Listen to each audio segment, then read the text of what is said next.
Hello everyone, this is Ravi Jha.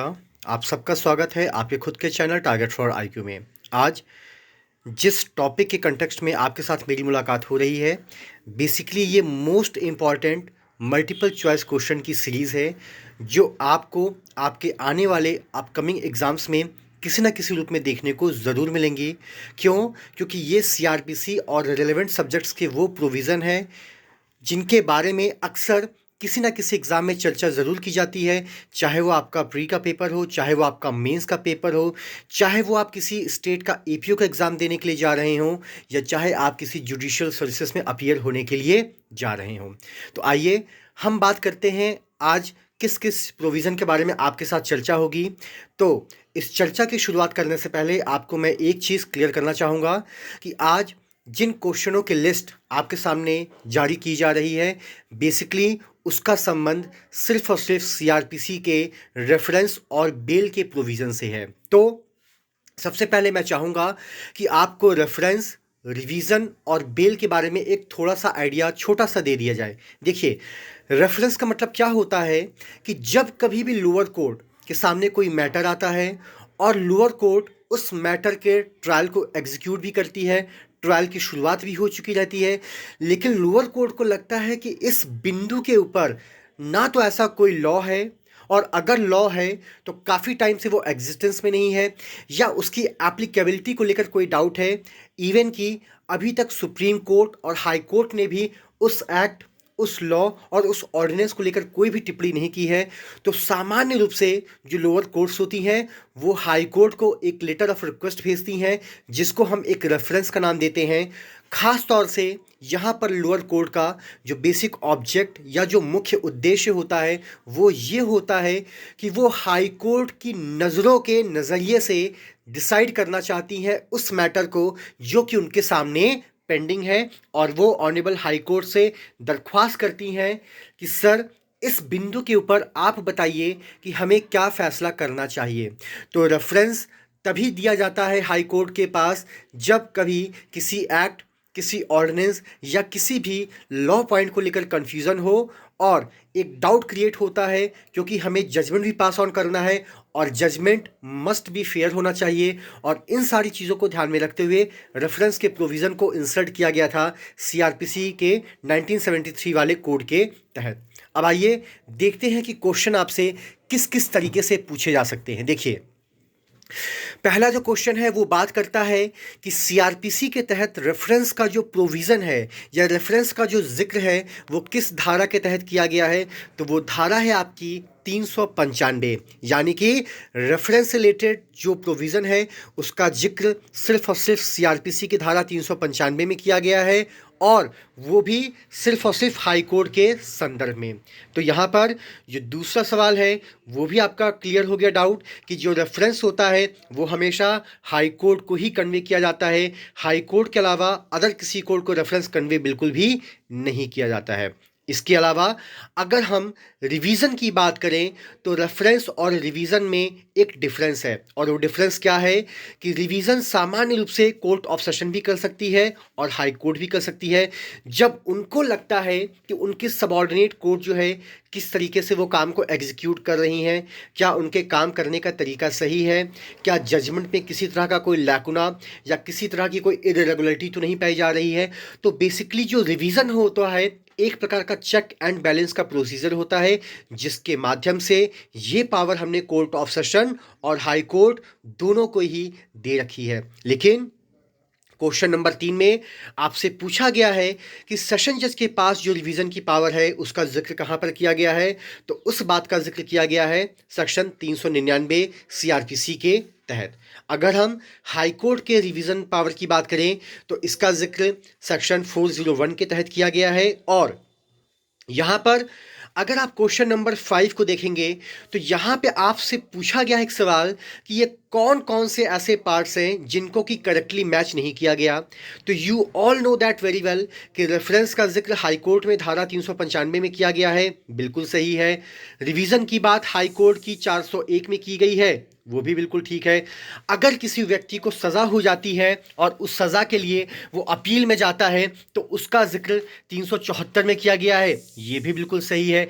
अब यहाँ पर जो आपका सी ऑप्शन है ये बात करता है अबेटमेंट ऑफ अपील के रिगार्डिंग। अब यहाँ पर अगर हम अबेटमेंट ऑफ अपील की बात करें तो इसका जिक्र धारा 393 नहीं बल्कि धारा 394 में किया गया है, यानी कि 394। अब जानने की कोशिश ये करते हैं कि आखिर ये अबेटमेंट ऑफ अपील होती क्या है। तो कई बार अगर अपीलांट हाई कोर्ट में अपील दाखिल करता है और अगर उसी दौरान उसकी डेथ हो जाती है तो उस केस को क्या आगे कंटिन्यू करना है, क्या अपील को फाइनली सुना जाना है या नहीं सुना जाना है, इन सारी चीज़ों को इस नज़रिए से देखा जाता है कि क्या अपीलांट अभी भी जीवित है। अगर वो जीवित है तो ठीक है, और अगर वो जीवित नहीं है तो उसकी अपील को वहीं पर एबेट कर लिया जाता है, यानी कि खत्म कर दिया जाता है। हालांकि सीआरपीसी में प्रोविज़न दिया गया है कि अगर उसके लीगल हेयर्स चाहें तो वो उस अपील को फर्दर कंटिन्यू भी कर सकते हैं। इसी वजह से जब कभी भी हाई कोर्ट में पुरानी पुरानी अपीलों की सुनवाई होती है, उनकी डेट लगती है, तो पहली डेट पर हाई कोर्ट का सबसे पहला सवाल प्रोसिक्यूशन काउंसिल से यही होता है कि ज़रा एक बार आप स्टेटस तो पता कर लीजिए कि whether the appellant is alive और डेड। ठीक है, तो अबेटमेंट ऑफ अपील भी आपको जानना ज़रूरी है, इसका जिक्र किया गया सेक्शन 394 के तहत। अब हम बात करते हैं यहाँ पर क्वेश्चन नंबर 6 का, आप देख लीजिएगा। यहाँ पर एंटीसिपेटरी बेल का जिक्र किया गया है, रेफरेंस का जिक्र किया गया है, एक्विटल का जिक्र किया गया है और समरी डिस्पोजल का जिक्र भी किया गया है। अब आइए क्वेश्चन नंबर 7 को देखते हैं कि क्वेश्चन नंबर 7 जो है आखिर वो बात क्या करता है। सबसे पहले आपको ये जानने की ज़रूरत है कि सीआरपीसी का जो सेक्शन 436 है ये बात करता है कि वो कौन कौन से प्रोविजंस है जहां पर बेल आपको मिल सकती है। तो अगर मैं आपसे ये कहूं कि धारा 436 जो है वो इस बात का जिक्र करती है कि एक व्यक्ति ने एक ऐसा ऑफेंस किया है जो कि एक बेलेबल ऑफेंस है। हालांकि bail as a matter of right होता है लेकिन वो भी subject to terms and conditions. तो अगर आप 436 की हेडिंग को देखेंगे तो यहां पर साफ साफ लिखा गया है कि when any person other than a person accused of a non bailable offence is arrested, यानी कि उस व्यक्ति के द्वारा जो ऑफेंस किया गया है वो एक बेलेबल ऑफेंस है, उस व्यक्ति को गिरफ्तार या डिटेन किया गया है वो भी बिना वारंट के। अब अगर वो व्यक्ति बेसिक फॉर्मेलिटीज को फुलफिल कर देता है तो obviously that person shall be released. अगर वो नहीं कर पाता है तो it is the judicial magistrate who will have to decide कि उस व्यक्ति के साथ करना क्या है। तो कई बार होता क्या है कि 436 के तहत ऐसे ऑफेंसेस वाले व्यक्ति को भी जेल में भेज दिया जाता है और उम्मीद की जाती है कि जल्द से जल्द वो अपनी बेल का इंतजाम करें और रिलीज हो जाए। लेकिन जब जुडिशियल मजिस्ट्रेट को लगता है कि उस व्यक्ति को जेल में भेजे 1 हफ्ते से ज़्यादा हो गए लेकिन अभी तक ना तो उसने श्योरिटी का अरेंजमेंट किया है और ना ही उसके पास प्रॉपर सिक्योरिटी है, तो उस आधार पर उस व्यक्ति को इंडिजेंट डिक्लेयर करने के बाद उसको ज़मानत पर छोड़ दिया जाता है, वो भी पर्सनल बॉन्ड लेकर। तो 436 दो चीज़ें कहता है, हमेशा इस बात को गौर कीजिएगा। पहली बात, ये बेलेबल ऑफेंस में गिरफ्तारी के रिगार्डिंग बात करता है, और दूसरी बात ये कि अगर एक व्यक्ति इंडिजेंट है और अगर वो अपनी ज़मानत नहीं दे सकता है और कोर्ट 1 हफ्ते तक ऑब्जर्व करती है उसके बाद उसको पर्सनल बॉन्ड पे छोड़ा भी जा सकता है। ठीक है, अब यहां पर अगर हम 436A की बात करें तो सामान्य रूप से कोर्ट ऑफ सेशन और हाई कोर्ट में आपने ऐसी एप्लीकेशंस को देखा होगा कि ट्रायल पेंडिंग चल रहा है, उस व्यक्ति ने जो ऑफेंस कमिट किया है उसकी सज़ा ना तो डेथ सेंटेंस है और ना ही उम्र कैद है, लेकिन जो मैक्सिमम सज़ा है उसका आधे से ज़्यादा पनिशमेंट ऑलरेडी वो जेल के अंदर बिता चुका है and still the trial is pending और the trial is going on. अब क्या वो व्यक्ति ताउम्र जेल के अंदर रहेगा या उसको इस आधार पर रिलीज भी किया जा सकता है। तो जब एक व्यक्ति, अगर उसके द्वारा एक ऐसा ऑफेंस कमिट किया गया जिसकी सज़ा डेथ सेंटेंस नहीं है, तो उस व्यक्ति को ये देखा जाता है कि आखिर उस व्यक्ति के द्वारा कौन सा ऑफेंस कमिट किया गया, उस ऑफेंस की मैक्सिमम पनिशमेंट क्या है और उस मैक्सिमम पनिशमेंट का अगर वो आधा टाइम भी अगर वो जेल के अंदर बिता देता है तो इस आधार पर उसको रिलीज किया जा सकता है, रिलीज किया ही जाएगा, ऐसा कोई मैंडेट प्रोविजन नहीं है। तो जाहिर सी बात है यहां पर पब्लिक प्रोसिक्यूटर और डिफेंस काउंसिल दोनों को ही सुना जाता है। उसके बाद the court will have to decide कि क्या उस व्यक्ति को छोड़ा जाना उचित होगा या नहीं होगा। अब अगर हम सेक्शन 437 की बात करें तो सामान्य रूप से ये मजिस्ट्रेट कोर्ट की बात करता है। अब यहां पर अगर आप इसके ऑप्शन को देखेंगे तो कंफ्यूजन हो सकता है, क्योंकि मजिस्ट्रेट की पावर्स बहुत ही कम होती है और यहां पर ऑप्शंस में जिक्र किया गया है कि मजिस्ट्रेट के पास पावर है कि क्या वो ऐसे ऑफेंसेस में भी जमानत दे सकता है या नहीं दे सकता है। तो कुल मिला के मजिस्ट्रेट के पास अल्टीमेट पावर होती है कि जमानत दे सकता है, लेकिन प्रोवाइजो के तहत वो ऑफेंस आना चाहिए। यानी कि अगर वो व्यक्ति बीमार है, इन्फर्म है, या अगर कोई महिला जिसकी उम्र 16 साल से कम है, या मान लीजिए कोई व्यक्ति है जिसकी उम्र 16 साल से कम है, या कोई महिला है, तो ऐसे व्यक्तियों को मजिस्ट्रेट कोर्ट से ज़मानत दी जा सकती है। लेकिन सामान्य रूप से प्रैक्टिकली ऐसा होता बिल्कुल भी नहीं है। तो मजिस्ट्रेट कोर्ट आमतौर पर जो सीरियस ऑफेंसेस होते हैं वहाँ पर उसकी ज़मानत को वो खारिज कर देते हैं और वही बेल कैंसिलेशन का ऑर्डर लेकर आप कोर्ट ऑफ सेशन या हाई कोर्ट में आप अप्लाई करते हैं। अब क्वेश्चन नंबर 10 से शुरुआत होती है एंटीसिपेटरी बेल की। अब एंटीसिपेटरी बेल क्या होता है कि एक व्यक्ति को यह एहसास हो रहा है कि that person has committed a certain offence which falls with in the purview of a non bailable in nature. अब उस व्यक्ति को यह तो पता चल गया कि उस व्यक्ति के द्वारा कुछ ना कुछ ऐसा जरूर किया गया है जो कि नॉन बेलेबल के परव्यू में फॉल हो रहा है, और उस व्यक्ति को ऐसा भी लग रहा है कि वो व्यक्ति किसी भी वक्त गिरफ्तार किया जा सकता है कॉम्पिटेंट अथॉरिटी के माध्यम से। तो जब ऐसे व्यक्ति अपनी गिरफ्तारी से बचना चाहते हैं तो सामान्य रूप से वो सीआरपीसी की धारा 438 का सहारा लेते हैं, जहां पर वो कोर्ट ऑफ सेशन या ऑनरेबल हाई कोर्ट में भी वो अपनी एंटीसिपेटरी बेल एप्लीकेशंस को फाइल कर सकते हैं। तो कुल मिला के यहां पर उनके पास दो विकल्प हैं, चाहे तो वो कोर्ट ऑफ सेशन में अप्लाई करें और चाहे तो वो हाई कोर्ट में अप्लाई करें। लेकिन सामान्य रूप से वो हाई कोर्ट में अप्लाई करते हैं तो हाई कोर्ट का पहला सवाल उनसे यही होता है कि क्या आपने कोर्ट ऑफ सेशन में बेल को अप्लाई किया है, और अगर नहीं किया है तो आप अपने पिटीशन को विड्रॉ करिए और वहां पर जाके आप अप्लाई करिए। हाँ, अगर वहां से आपकी बेल की एप्लीकेशन रिजेक्ट हो जाती है तो फिर यहां आपका स्वागत है। तो कुल मिला के यहां पर अप्लाई तो आप दोनों जगह पर कर सकते हैं, लेकिन जो परंपरा है या जो ट्रेडिशन है वो ये कहता है कि अगर आप कोर्ट ऑफ सेशन में पहले जाते हैं तो ये एक एप्रोप्रिएट मैनर होता है। हालांकि कुछ कोर्टें डायरेक्ट इंटरटेन करती हैं हाई कोर्ट की, कुछ कोर्टें डायरेक्ट इंटरटेन नहीं करती हैं। That means they are looking for the cancellation bail order whatever has been passed by the court of the session। ठीक है, तो 438 आपका एंटीसिपेटरी बेल के बारे में बात करता है। इसके बाद एंटीसिपेटरी बेल का ऑब्जेक्ट क्या है, तो जाहिर सी बात है जिस व्यक्ति को इस बात का भय है कि वो व्यक्ति कभी भी गिरफ्तार हो सकता है उस ऑफेंस के लिए जो ऑफेंस उसके द्वारा या तो कमिट किया गया है जो कि नॉन बेलेबल टाइप का है, और उसको डर इस बात का है कि वो किसी भी वक्त जेल के अंदर जा सकता है, तो ऐसे व्यक्ति इस एप्लीकेशन का सहारा लेते हैं और कोर्ट से दरख्वास्त करते हैं कि वो सभी टर्म्स एंड कंडीशंस को फुलफिल करेंगे लेकिन उनको गिरफ्तार ना किया जाए। और अगर एप्रोप्रिएट कोर्ट ने ऑर्डर पास कर दिया तो उनकी गिरफ्तारी नहीं होती है। यानी कि जिस वक्त पुलिस ऑफिसर उनके पास गिरफ्तार करने के लिए आएंगे, अगर वो बेसिक फॉर्मेलिटीज़ को फुलफिल कर देते हैं तो उस व्यक्ति को गिरफ्तार बिल्कुल भी नहीं किया जाएगा। लेकिन समझने वाली बात यह है कि ये जो सारे के सारे जो बेल ऑर्डर्स होते हैं ना, ये सारे के सारे कंडीशनल्स होते हैं। यानी कि जब तक आप उसकी कंडीशंस को फुलफिल करेंगे you shall not be arrested.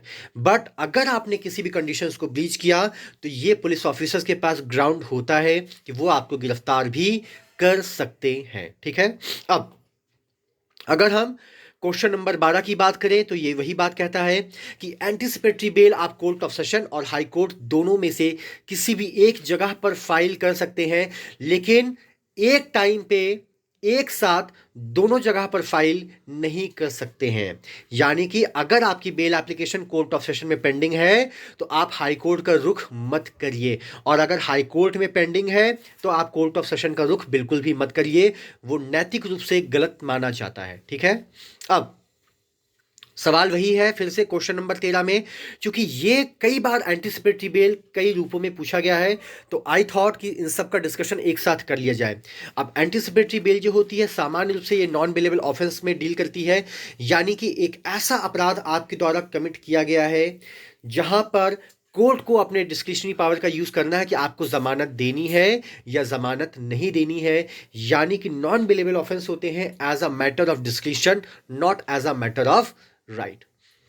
14 question फिर वही बात कर रहा है कि अगर किसी व्यक्ति को अपनी गिरफ्तारी का भय है तो वो हाई कोर्ट या कोर्ट ऑफ सेशन में बेल के लिए अप्लाई कर सकता है, और वो जो बेल होगी उस बेल के अंदर आप एंटीसिपेटरी बेल एप्लीकेशन को मूव करेंगे, जिसका जिक्र 438 में किया गया है। और ये एक बेसिक डिफरेंस है एंटीसिपेटरी और रेगुलर बेल में।